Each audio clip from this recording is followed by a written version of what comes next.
Ruben Amorim asked for more fight from his players. He said he wanted to see more aggression before the game. Do you feel like he definitely got that? Yeah, he got that. As I said, it's a hard one to really sit down and dive into because they're playing against 10 men from earlier on in the game. But everything he probably asked for, he probably said he did see it because all it's all about is getting 3 points. It don't matter how you play. When you're under pressure like Ruben Amorim's under pressure and the next games they have is Brentford and Sunderland, everyone thought they were going to lose this game against Chelsea because Chelsea have been in decent form recently. But as I said, credit to them. It's starting to click. Cunha came up off the bench. Mason Mount's now fit. Both of them are fit.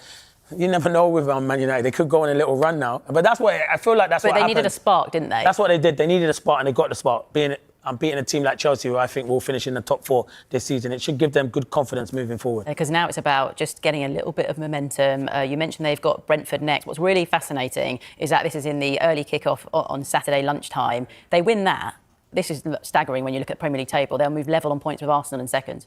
There you go. So obviously it's just very tight. It is tight, but he's under pressure, and you feel like, why is he under pressure? Because performances haven't been good enough. But as I said, if you look where the league is and they go and win on the weekend, they're joint with Arsenal. This is how crazy the league is. And arguably they had a tough start when you look at the fixtures. The likes of obviously Arsenal first, Manchester. Yeah, they've had difficult games. I think Arsenal have had the worst start.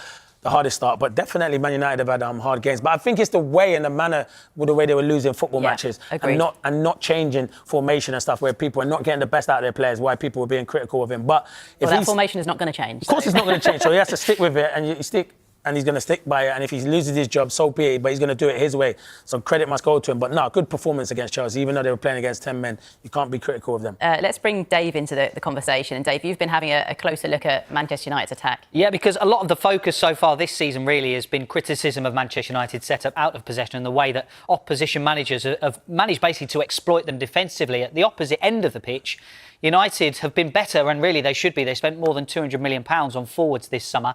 So is it paying off? At the moment, they are underperforming their expected goals. They've scored 6 goals this season, but the underlying numbers suggest that perhaps they could have scored more. They've had the most shots of any Premier League side this season. It's the conversion rate, really, that's letting them down a little bit at the moment. They've created the 4th most big chances. So is it going to be the attack that is going to cover up any defensive problems? Are Manchester United just going to say, well, we'll just outscore you? Yeah, I think that's what they did in the summer by spending over, as you said, 200 million. They should have gone and got a number 6. That's what they needed, a centre midfielder. If you're going to play that way, you need someone beside Bruno Fernandes that can do that. And I know they want Baleba. They were interested in him at Brighton, but that's where they should have strengthened. But I think you hit the nail on the head. They're going to try and outscore teams because they know they haven't got the players that can probably defend how they want to play that. But one thing they can do is cause problems. I've been at a lot of their games this season. Fulham, they were very good, but they just can't score goals at the minute. They're finishing, and people will say it's unlucky. It's not unlucky. You're creating the chances. You've got to be clinical. You spent a lot of money, and it's down to that front three to deliver. Anyone from Palace would fit into the United team? Maybe a number 6? Yeah, there is, but I don't think we need to talk about young I don't think he's Morton. been linked with United, to be fair. I think he'll be linked with every other team, but no, let's leave Adam Morton where he is.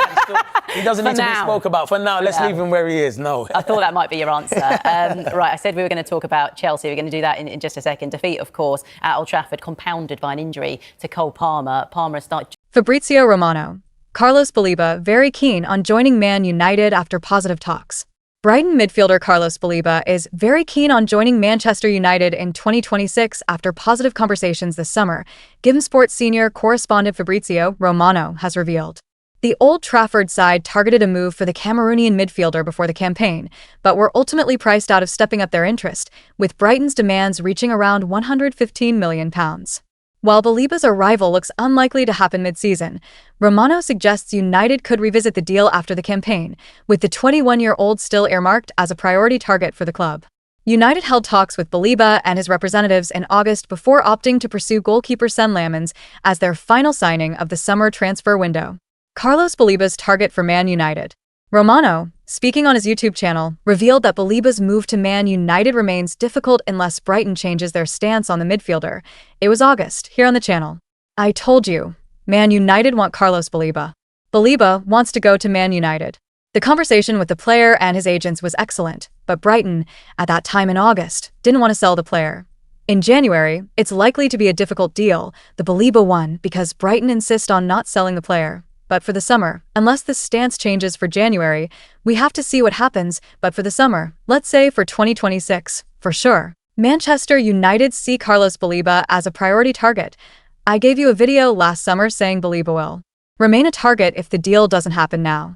Man United want to insist on the deal in 2026, and that remains the case. Man United still want Baleba. Baleba is still very keen on a move to Manchester United, even more so now they are doing very well in the Premier League. Brighton midfielder Carlos Baleba is very keen on joining Manchester United in 2026 after positive conversations this summer. Given Sports senior correspondent Fabrizio Romano has revealed. Remove ads. The Old Trafford side had targeted a move for the Cameroonian midfielder before the campaign, but were ultimately priced out of stepping up their interest, with Brighton's demands reaching around £115 million. While Baleba's arrival looks unlikely to happen mid-season, Romano suggests United could revisit the deal after the campaign, with the 21-year-old still earmarked as a priority target for the club. United held talks with Baleba and his representatives in August before opting to pursue goalkeeper Sen Lamens as their final signing of the summer transfer window. Carlos Baleba, priority target for Man United bright Carlos Los Baleba Romano, speaking on his YouTube channel, revealed that Baleba's move to Man United remains difficult unless Brighton change their stance on the midfielder. It was August. Here on the channel. I told you, Man United want Carlos Baleba. Baleba wants to go to Man United.